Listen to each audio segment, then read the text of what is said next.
My name is John Tinkler. I own a store called Design Manitoba. It's a furniture store, interiors, accessories. The garden is sort of a takeoff from that. It's sort of working outside instead of inside.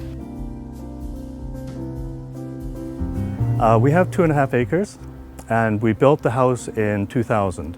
And then the gardens have progressed maybe one every 2 years.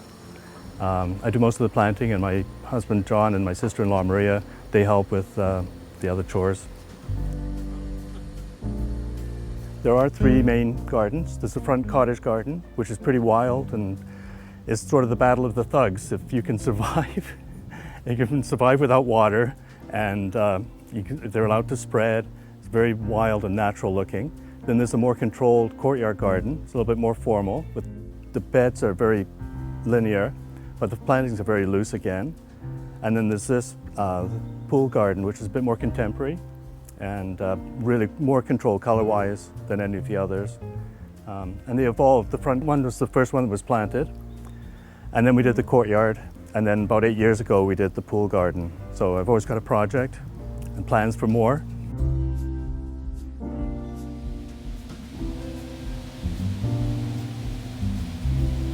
I grew up in England and lived there until I was 11 and came to Winnipeg and learned gardening from my parents. They had a big garden.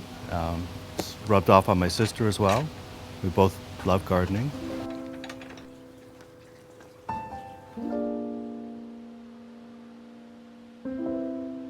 Well, the most commented on plant is the banana.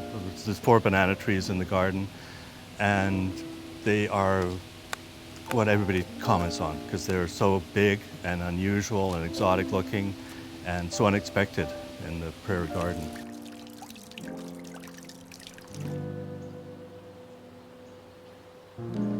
The courtyard garden is quite structured. It has very linear borders, but the plantings are very loose.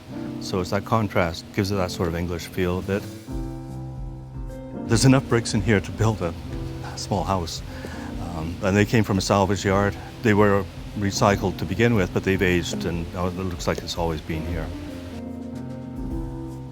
Even though things look kind of exotic, they're very, very basic.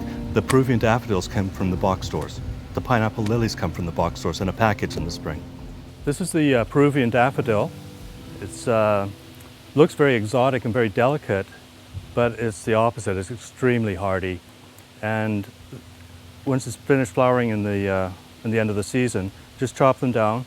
I put them in the basement, in the pot, let them go dormant, just dry out, and bring them up in the spring and start watering them, and they put on this show. And there's also the pineapple lily, very similar, just very easy to look after, but very exotic looking. Nobody really knows about them.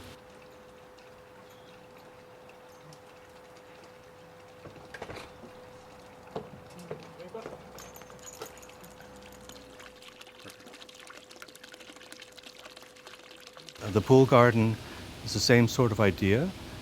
The motto is like no visible soil, overplant, like just if it says plant 6 inches apart, plant them 2 inches apart, because you've just got to fill the space, and it's always a struggle to keep things going, so start with a lot. If you lose a few, it won't matter. This is a type of Nepeta. It's a tall version of the shorter Walker's Low. It's extremely hardy and flowers most of the summer. And it's not very common in the garden centers. You hardly ever find it, but it's extremely useful. The colors in here, in this garden, are mainly blue, white, yellow, and green. And I keep the borders pretty much those colors. And then the planters are allowed to be as bright as possible. The brighter the better, and more exotic and more interesting. But the background is more neutral.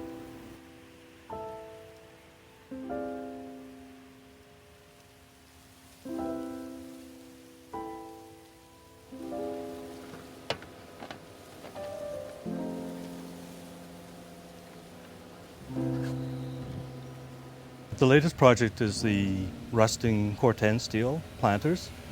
As I say, it starts off bright, shiny silver. Within a day, it turns this color, and it stays like that forever. This box has a drip irrigation system in it, and it would not survive without it. It would dry out within hours. That's keeping it alive. So yeah, it bakes, but it has the moisture that it needs. So perfect combination for these.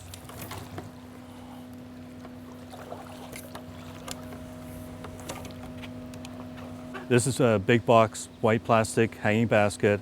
This whole area here is one basket. Just take the basket, throw it away, plant it, you're away. These are the million bells, and they flower all summer. And instead of doing individual pot stuffers, you've got one big area that's in flower right away, ready to go, lasts all season. Good little secret. We'll go to the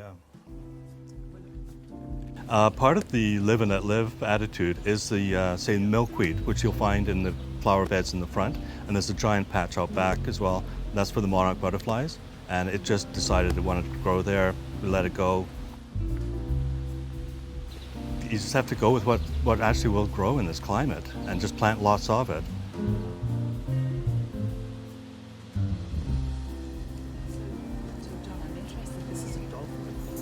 This is the pagoda dogwood. It is. I want my pagoda dogwood to do that. Yeah, it's the only one that's doing the pagoda thing.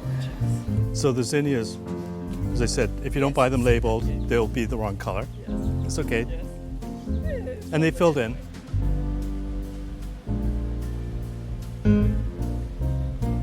The ornaments in the garden are collected from our travels.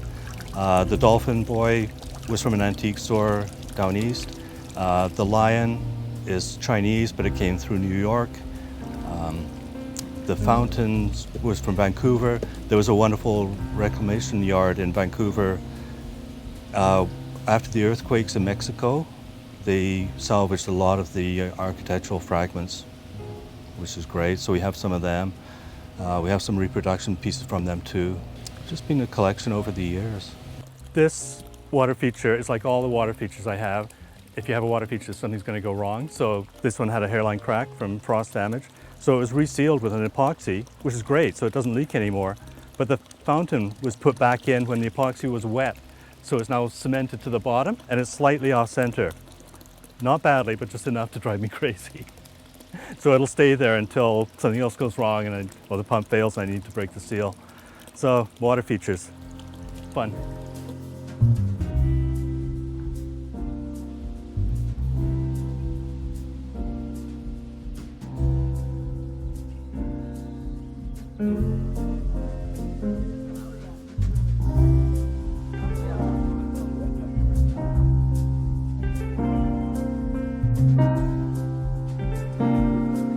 The garden gets used a lot, lots of different activities. We had our wedding here.